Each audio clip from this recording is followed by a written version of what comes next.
نحمد اللہ تعالی علی توفیقہ والصلاة والسلام علی حبیبہ اما بعد فقد قال اللہ تعالی فی محکم کتابہ الکریم بعد اعوذ باللہ السمیع العلیم من الشیطان الرجیم بسم اللہ الرحمن الرحیم کل نفس ذائقۃ الموت صدق اللہ مولانا العظیم وقال أيضا في مقام آخر الذي خلق الموت والحياة ليبلوكم أيكم أحسن عملا صدق اللہ مولانا العظیم الصلاة والسلام على رسوله الكريم وعلى آلہ واصحابہ اجمعین۔ حمد و صلاۃ کے بعد محترم سامعین و ناظرین کرام، اللہ کریم جل شانہ کا جتنا بھی شکر ادا کریں کم ہے کہ مالک کل خالق کائنات نے ہم تمام کو زندگی کے یہ خوبصورت لمحات نصیب فرمائے کہ جن میں ہم اللہ اور اس کے رسول صلی اللہ تعالی علیہ وسلم کے ذکر میں یہ لمحات زندگی بسر کر رہے ہیں۔ میرے بڑے ہی پیارے دوست، بڑے اچھے ساتھی نوٹنگم سے برادرم محسن احمد صاحب نے مجھے رابطہ کیا اور فرمانے لگے کہ ہم نے یہ پیج بنایا ہے بزم رسول صلی اللہ تعالی علیہ وسلم، تو ہماری خواہش ہے کہ اس پر آپ لائیو تشریف لا کر چند معروضات پیش کریں۔ وعدہ کیا، آج حسب وعدہ چند کلمات خیر بیان کرنے کا انشاءاللہ العزیز شرف حاصل کروں گا۔ اس سے قبل کہ میں اپنے موضوع کی طرف بڑھوں اور جو آیات کریمہ میں نے تلاوت کرنے کا شرف حاصل کیا ہے، ان آیات ربانی کی روشنی میں چند معروضات پیش کرنے کا شرف حاصل کروں۔ آپ تمام دوستوں سے گزارش ہے کہ اللہ رب العزت جل وعلا کی رضا اور پیارے حبیب صلی اللہ تعالی علیہ وسلم کی خوشنودی کے لیے اس سیشن کو، اس ٹرانسمیشن کو اور اس خوبصورت پروگرام کو آپ حضرات ضرور شیئر کریں تاکہ اللہ اور اس کے رسول صلی اللہ تعالی علیہ وسلم کا پیغام عام ہو سکے۔ زیادہ طویل انشاءاللہ گفتگو نہ ہوگی، چند انشاءاللہ معروضات پیش کرنے کا شرف حاصل کروں گا۔ اللہ رب العزت جل وعلا نے اپنی لا ریب اور بے عیب کتاب میں ارشاد فرمایا کہ ہر ذی روح نے موت کا ذائقہ چکھنا ہے۔ اللہ رب العزت جل وعلا فرما رہا ہے کل نفس ذائقۃ الموت، کہ ہر ذی روح نے موت کا ذائقہ چکھنا ہے، یعنی جو بھی اس دنیا میں آیا ہے اس نے یہ دنیا چھوڑ کر جانا ہے، خواہ وہ نوجوانی کی عمر میں جائے، خواہ وہ بچپنے میں ہی اس کی زندگی مکمل ہو جائے، بڑھاپے میں اس کی زندگی مکمل ہو جائے، آخر وہ وقت آتا ہے کہ جب اس کی زندگی مکمل ہو جاتی ہے اور اس فانی دنیا سے اس کو کوچ کرنا ہوتا ہے۔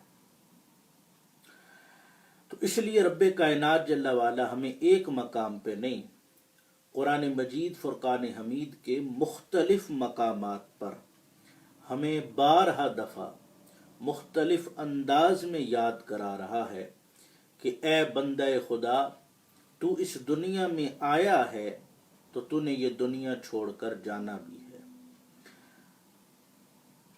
اور جو اس دنیا میں آیا ہے اس نے یہ دنیا چھوڑ کر جانا ہے۔ ایک اور مقام پہ اللہ رب العزت جل وعلا ارشاد فرماتا ہے کل من علیہا فان، کہ ہر شے نے فنا ہو جانا ہے، ہر شے نے ختم ہو جانا ہے۔ وَيَبْقَى وَجْهُ رَبِّكَ ذُو الْجَلَالِ وَالْإِكْرَامِ، باقی رہنے والی ذات تمہارے مالک کل خالق کائنات اللہ رب العزت جل وعلا کی ہے۔ تو اس لیے حضرت انسان کو چاہیے کہ وہ ہر لمحہ ہر لحظ اپنی موت کو یاد رکھے، اپنی موت کو نہ بھولے، اور ہر لمحہ اس وقت کے لیے تیار رہے کہ اس پر یہ وقت آئے گا، یہ لمحہ اس پر آئے گا کہ اس کو یہ دنیا چھوڑ کر جانا ہے۔ رسول خدا صلی اللہ تعالی علیہ وسلم کی حدیث مبارکہ عرض کروں اس موضوع کے حوالے سے کہ آپ صلی اللہ تعالی علیہ وسلم نے ارشاد فرمایا، اے بندہ خدا، لذتوں کو ختم کرنے والی شے کو ہر لمحہ و لحظ یاد رکھو، لذتوں کو ختم کرنے والی شے۔ تو عرض کیا یا رسول اللہ صلی اللہ تعالی علیہ وسلم، یہ لذتوں کو ختم کرنے والی شے کون سی ہے؟ تو آپ نے فرمایا موت۔ ہر لمحہ ہر لحظ اپنی موت کو یاد رکھو۔ شاعر بڑی خوب بات کرتا ہے، کہتا ہے دلا غافل نہ ہو، یکدم یہ دنیا چھوڑ جانا ہے، باغیچے چھوڑ کر خالی زمین اندر سمانا ہے۔ یعنی ایک لمحہ حضرت انسان پر، بلکہ اس انداز میں کہوں تو زیادہ بہتر ہوگا کہ مخلوق خدا پر وہ لمحہ آتا ہے کہ وہ دنیا چھوڑ کر اس کو جانا ہوتا ہے، پر کسی کو یہ معلوم نہیں کہ وہ لمحہ، وہ وقت کب آتا۔ وہ یہ نہیں کہہ سکتا کہ مجھے معلوم ہے کہ میں فلاں دن کو فلاں وقت پر فلاں جگہ میں وصال پا جاؤں گا، اس لیے کہ آگاہ اپنی موت سے کوئی بشر نہیں، آگاہ اپنی موت سے کوئی بشر نہیں۔ سما ہے 100 برس کا، پل بھر کی خبر نہیں، ایک لمحے کی بھی خبر نہیں ہے، ایک مومنٹ کی بھی ہمیں خبر نہیں ہے کہ ہم یہ اگلا لمحہ جئیں گے کہ نہیں، اگلا لمحہ ہمیں نصیب ہوگا کہ نہیں۔ تو اس لیے اللہ تعالی جل شانہ کے پیارے حبیب، اس گنہگار امت کے طبیب حضور سرور کائنات سرکار جان جانا حضور نبی کریم علیہ الصلوات والتسلیم نے ارشاد فرمایا کہ لذتوں کو ختم کرنے والی شے موت کو ہر لمحہ ہر لحظ یاد رکھو۔ دیکھیں نا، اللہ تعالی جل شانہ نے کسی شے کو بے مقصد پیدا نہیں فرمایا۔ انسان کو تخلیق کیا تو اس کی تخلیق کا مقصد بیان کیا، کوئی اور حکم ارشاد فرمایا تو اس حکم کو ارشاد فرمانے کا جو ہے مقصد بھی بیان کیا، اور فائدہ بھی ارشاد فرمایا کہ جب تم اس حکم پر عمل پیرا ہو جاؤ گے تو تمہیں اس کے بدلے ملے گا کیا۔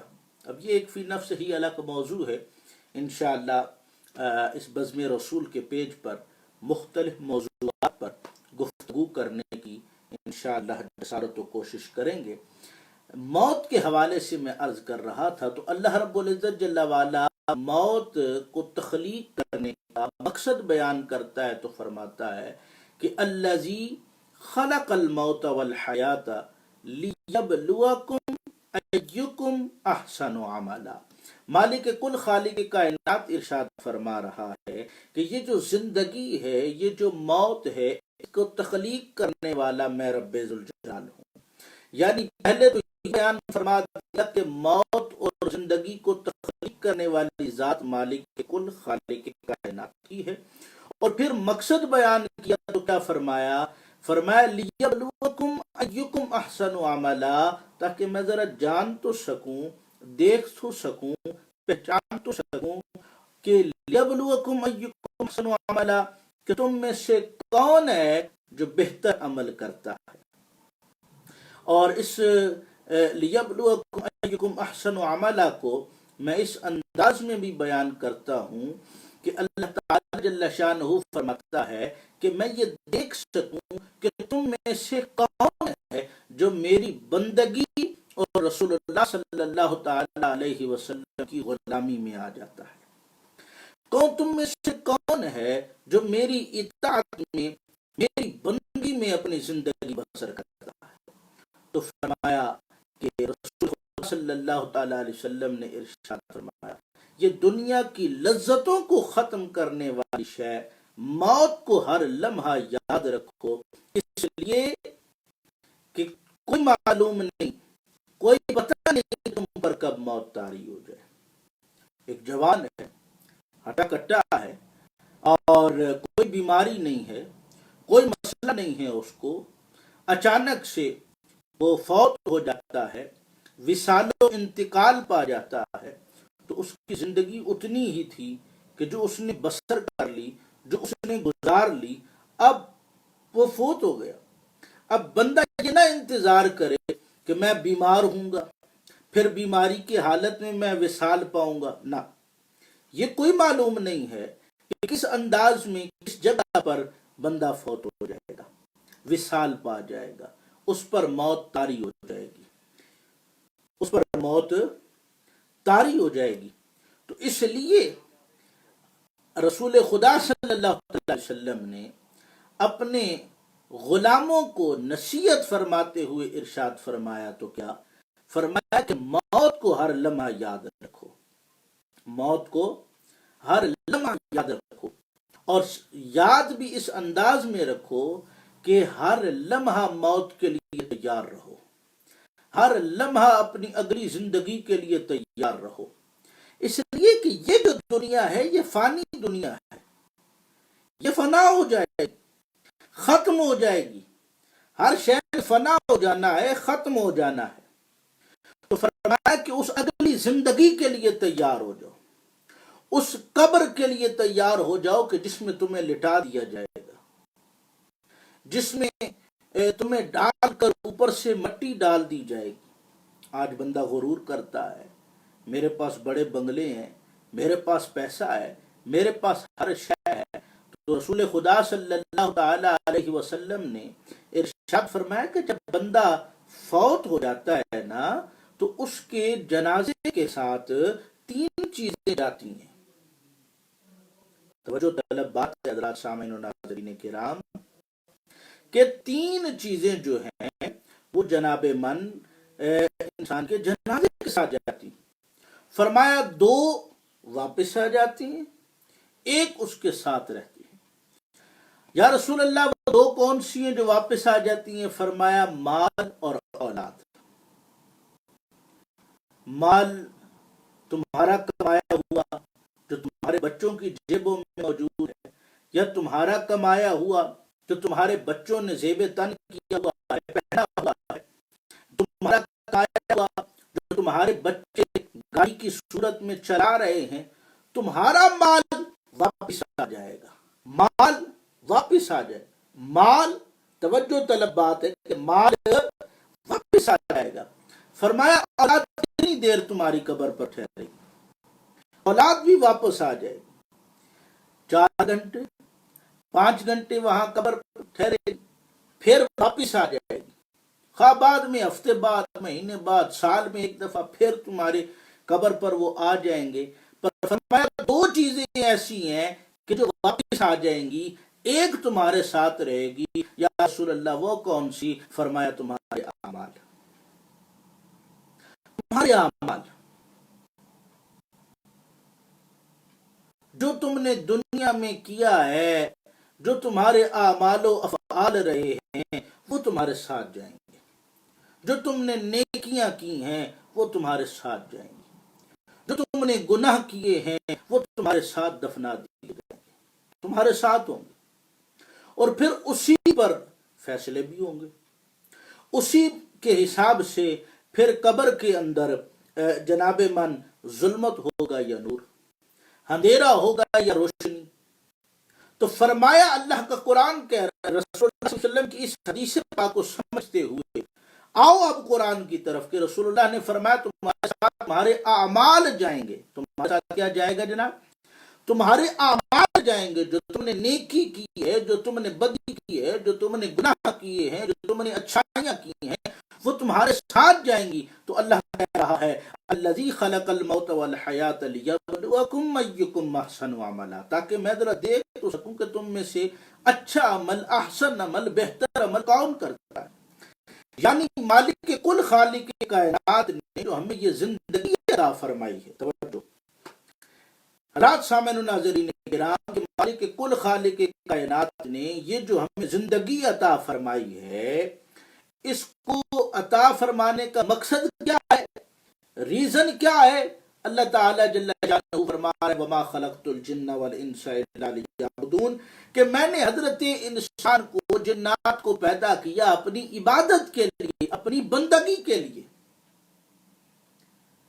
اپنی عبادت کے لیے اور اپنی بندگی کے لیے۔ اور بارہا دفعہ میں نے پہلے بھی اپنے لیکچرز کے اندر، ٹرانسمیشن جتنے بھی ہوئی ہیں اس سے قبل، مختلف اوقات میں، مختلف مقامات پر، مختلف چینلز پر، میں نے یہ ایک جملہ کہنے کی جسارت و کوشش کی ہے کہ اللہ تعالیٰ جل شانہ فرما رہا ہے کہ حضرت انسان کو پیدا کرنے کا مقصد عبادت خداوندی ہے۔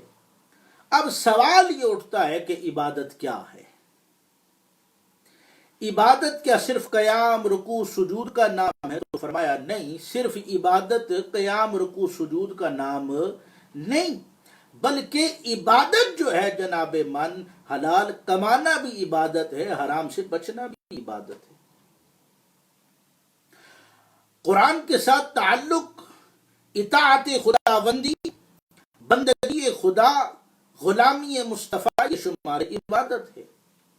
تو اللہ تعالیٰ جل شانہ کے بندو، رسول اللہ صلی اللہ علیہ وسلم کے غلاموں، ہمارا ہر لمحہ زندگی اگر اللہ تعالیٰ جل شانہ کے بتائے ہوئے رستے پہ چلنے پہ گزرتا ہے تو وہ ہر لمحہ ہمارا عبادت خداوندی میں لکھا جاتا ہے۔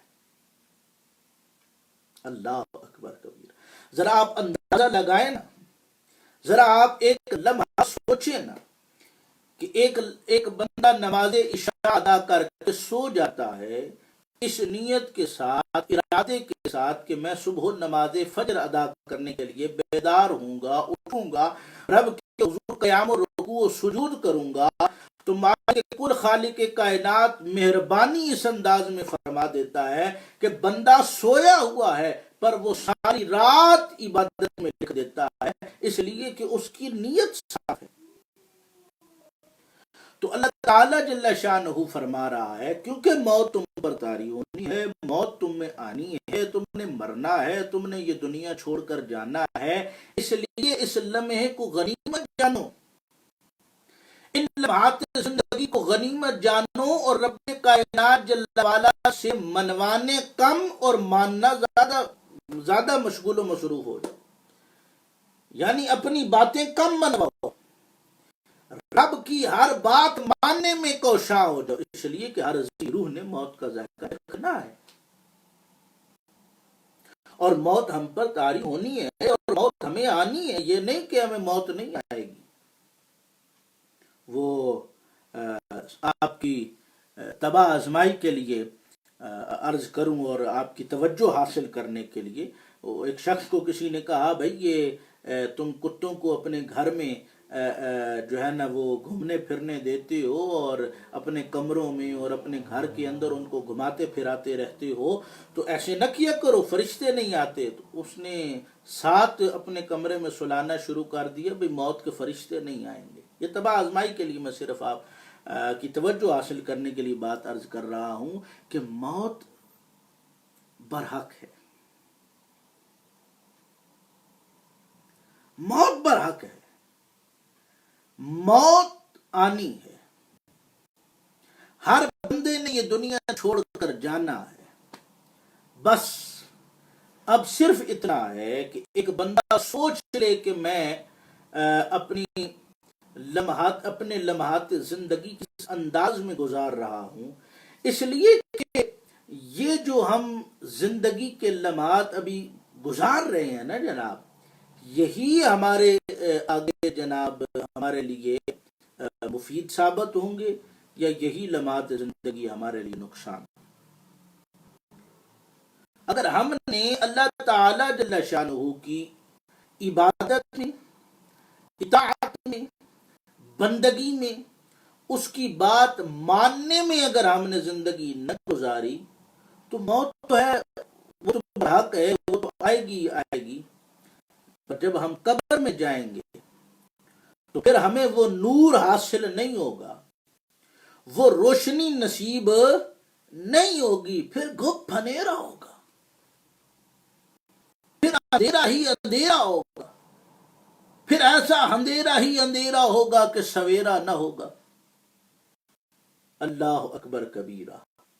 تو فرمایا کہ ان لذتوں کو ختم کرنے والی شے موت کو ہر لمحہ یاد رکھو، موت کو ہر لمحہ یاد رکھو۔ حضرات ذی وقار، اللہ اکبر کبیرہ، اس لیے کہ موت کو یاد کرنے کا کس انداز میں موت کو یاد کیا جائے۔ پہلے تو میں نے عرض کر دیا کہ اللہ رب العزت جل وعلا کی اطاعت و بندگی میں ہم اپنی زندگی بسر کریں، اس کے خوف میں ہم اپنی زندگی بسر۔ اگر آج ہم گناہوں میں مبتلا ہیں اور ہماری زندگی بے سکونی میں گزر رہی ہے، ہماری زندگیوں کے اندر سکون نہیں ہے، اطمینان نہیں ہے، ٹرانکویلٹی نہیں ہے، پیس نہیں ہے، تو اس کی وجہ یہ ہے کہ ہمارے اندر رب کائنات جل وعلا کا خوف موجود نہیں ہے، ہم رب کائنات جل وعلا سے ڈرتے نہیں ہیں، وہ جو ڈر حقیقی طور پر ہمارے اندر مالک کل خالق کائنات کا ہونا چاہیے وہ نہیں موجود ہے۔ حضرات سامعین و ناظرین کرام، ذرا توجہ تو فرمائیں کہ اگر میرے آپ کے اندر وہ خوف خدا پیوست ہو، وہ خوف خدا موجود ہو، تو آج جو ہمارے گناہوں کا گراف بڑھا ہوا ہے وہ بڑھتا نہیں، اور جب بڑھ گیا ہے اگر اب بھی ہمیں خوف خدا نصیب نہیں ہوا تو یہ گر نہیں سکتا، اس میں کمی نہیں آ سکتی۔ اللہ والوں سے پوچھا گیا کہ ہم اپنے گناہوں کے اس گراف کو کیسے گرائیں، اور ہم اپنے آپ سے یہ گناہوں کا یہ جو بوجھ ہے یہ ہم اپنے آپ سے کیسے ہٹائیں، اور یہ بوجھ ہم سے کیسے جو ہے نا ہم اس کو اتار سکتے ہیں اس بوجھ کو۔ تو فرمایا اللہ، پہلی سیڑھی یہ ہے کہ اللہ رب العزت جل وعلا کا خوف پیدا کرو، رب کائنات جل وعلا سے ڈرو، جو بھی قدم اٹھانے لگو ایک لمحہ سوچو کہ یہ جو میں قدم اٹھانے والا ہوں کیا اس میں اللہ رب العزت جل وعلا کی رضا اور پیارے حبیب صلی اللہ علیہ وسلم کی خوشنودی شامل ہے کہ نہیں۔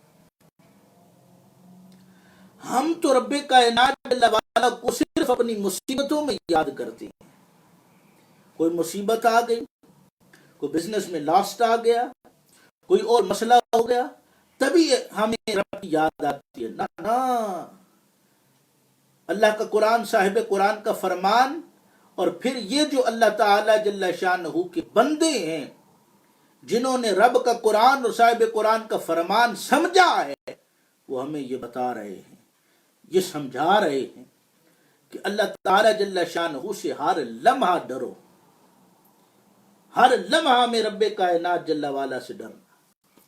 خوف خدا، اگر ہم قبر میں نور چاہتے ہیں تو خوف خدا، حقیقی عشق مصطفیٰ صلی اللہ تعالی علیہ وسلم سے ہماری قبروں کے اندر نور ہو سکتا ہے۔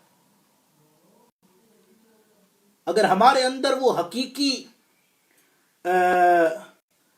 خوف خدا اور عشق مصطفیٰ صلی اللہ تعالی علیہ وسلم موجود نہیں تو زندگی بھی بے سکونی سے گزرے گی اور قبر میں بھی وہ نور ہمیں نصیب نہیں ہوگا.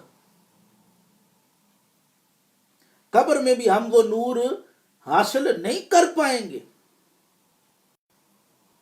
بلکہ مجھے تو یہ خدشہ ہے کہ اگر ہم نے زندگی اللہ اور اس کے رسول صلی اللہ علیہ وسلم کے بتائے ہوئے رستے پر نہ گزاری تو کہیں رسول اللہ صلی اللہ علیہ وسلم کی ذات مقدسہ و پاک ہم سے منہ ہی نہ پھیر دے. کہ یہ نہ ہو کہ آج ہم ایمان سے پڑھتے ہیں نا کہ قبر میں سرکار اکرم صلی اللہ علیہ وسلم تشریف لائیں گے تو فرشتوں کو فرمائیں گے اینو چھڑ دیو اے میرا ہے نہیں. یا میدان محشر میں شاعر لکھتا ہے نا کہ وہ دیکھو ہمارا غلام آ رہا ہے. رسول خدا صلی اللہ علیہ وسلم ارشاد فرمائیں گے وہ دیکھو ہمارا غلام آ رہا ہے. تو وہ نگاہ لطف و عنایات حاصل کرنے کے لیے اس دنیا کے اندر ہم نے کوشاں ہونا ہے اور لذتوں کو ختم کرنے والی شے موت کو ہر لمحہ یاد رکھنا ہے. دیکھیں نا ہم کتنے گنہگار ہیں.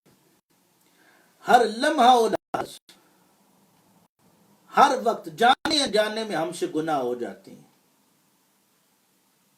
ہم سے گناہ سرزد ہو جاتے ہیں پر ہم پھر توبہ و استغفار بھی نہیں کرتے. ہم تو رب کے حضور سچی توبہ ہی نہیں کرتے. ہم سمجھتے ہیں کانوں کو ہاتھ لگا لیا ہو جی توبہ ہو گئی. یہ توبہ نہیں ہے. کانوں کو ہاتھ لگا لینا یہ توبہ نہیں ہے. اللہ کے حضور اپنی جبین کو جھکا کے اپنے آپ کو مٹا کے اپنے آپ کو گرا کے خدا کی بارگاہ میں اپنے آپ کو پیش کر کے جب بندہ سچی توبہ کرتا ہے کامل و اکمل و مکمل توبہ کرتا ہے تو وہ اتنے ہجوم میں بھی کھڑا ہو اور حضرت موسیٰ کلیم اللہ اعلان فرما دیں کہ بارش اس لیے نہیں ہو رہی کہ ہمارے اس مجمع کے اندر اس اجتماع کے اندر کوئی ایسا بندہ موجود ہے جس سے ذات خدا ناراض و نراش ہے. وہ بڑا گنہگار ہے سیاکار ہے بدکار ہے. اب ہر کسی کو اپنے حال کا پتہ ہوتا ہے نا جناب. ہر بندہ اپنے حال کو جانتا ہے نا جناب. تو جب اس نے اپنے گریباں کے اندر جھانکا دیکھا ہے تو گلاں تو میریاں ہی ہو رہی ہیں. یہ تو میری بات ہو رہی ہے. اب وہ اندر اندر ہی اب سے کام میں آ رہا ہے. اپنے مالک کل خالق کائنات کی بارگاہ میں سچی توبہ کر رہا ہے. مولا میری سچی توبہ آج بچا لے اس رسوائی سے. حضرات یہ دنیا کی رسوائی کچھ نہیں. جب میدان محشر ہوگا نفس نفسی کا عالم ہوگا. نہ باپ بیٹے کا نہ ماں بیٹی کی نہ دکاندار خریدار نہ بادشاہ وزیر نہ پیر مرید نہ استاد شاگرد کوئی کسی کا نہ ہوگا. وہاں سارے انبیاء علیہم السلام بھی موجود ہوں گے. صحابہ کرام بھی موجود ہوں گے. اولیاء کاملین بھی موجود ہوں گے. سلف الصالحین بھی موجود ہوں گے. علماء اکابرین بھی موجود ہوں گے. ہر صادق بھی موجود ہوگا. ہر کامل و اکمل و مکمل ایمان والا بھی موجود ہوگا. انسان بھی موجود ہوگا. حیوان بھی موجود ہوگا. شجر حجر نباتات جمادات تمام مخلوق خدا موجود ہوگی. اس دن جب ہمارا اعمال پیش کیا جائے گا سامعین و ناظرین کرام وہ اگر ان اعمال کے اندر ہمارے یہ بدکاریاں نکل آئی ہمارے یہ گناہ نکل آئے ہمارے یہ گندے اعمال نکل آئے تو وہ رسوائی کا دن ہوگا. ہم اپنا چہرہ چھپا نہیں پائیں گے. اس لیے رسول خدا صلی اللہ علیہ وسلم نے ارشاد فرمایا اے میرے امتی لذتوں کو ختم کرنے والی شے موت کو ہر لمحہ یاد کرو. موت کو ہر لمحہ یاد کرو. حضرات ذی وقار بات کہیں زیادہ لمبی نہ ہو جائے. یہ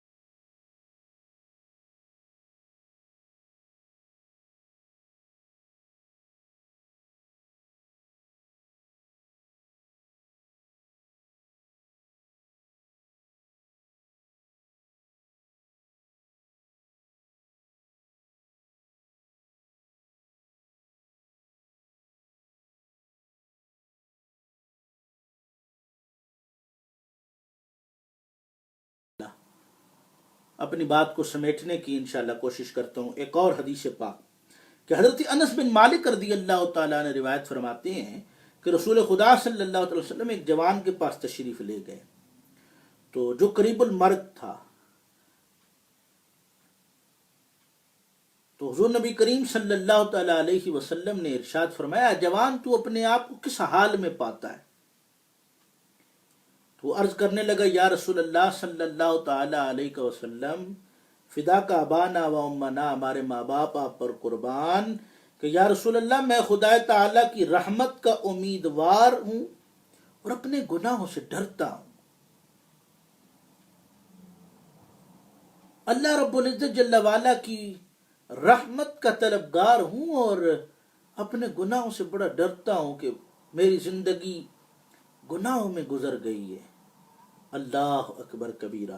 رسول خدا صلی اللہ علیہ وسلم نے ارشاد فرمایا کہ یہ خوف اور رجا، یہ دونوں اس موقع پر، یہ خوف یعنی اللہ تعالی جل شانہ کا ڈر، یہ خوف اور رجا جو ہے اس موقع پر جس بندے کو حاصل ہو جائے، جس کے دل میں آ جائے، خدا تعالیٰ اسے وہ چیز عطا فرماتا ہے کہ جس کا وہ امیدوار ہو، اور اس چیز سے اسے محفوظ رکھتا ہے جس سے وہ ڈرتا ہے۔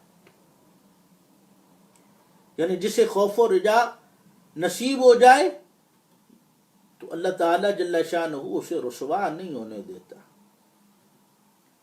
تو اس لیے ہمیں معلوم نہیں کہ کب یہ لمحہ ہم پر آ جائے کہ ہمیں یہ دنیا چھوڑ کر جانا ہو۔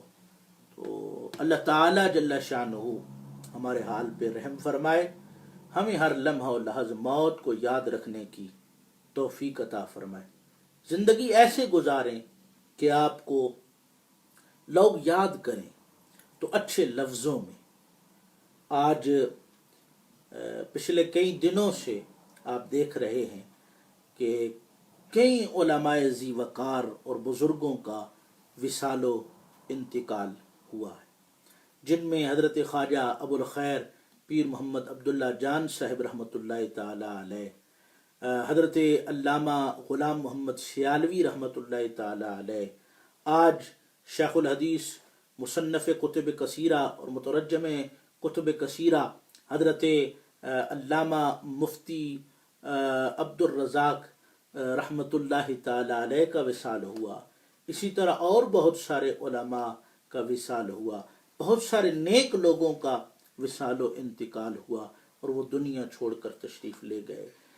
آج اگر ہم ان شخصیات کا نام لے رہے ہیں، ان پاکان امت کو یاد کر رہے ہیں، تو وجہ یہ ہے کہ انہوں نے اپنی زندگی اللہ اور اس کے رسول صلی اللہ علیہ وسلم کے ذکر، فکر، اطاعت، بندگی اور غلامی میں گزار دی ہے۔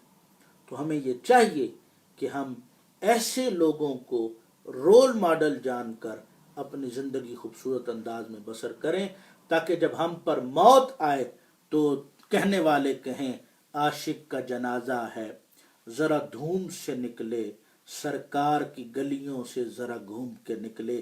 وآخر الدعوانا ان الحمد للہ رب العالمین وما علینا الا البلاغ المبین۔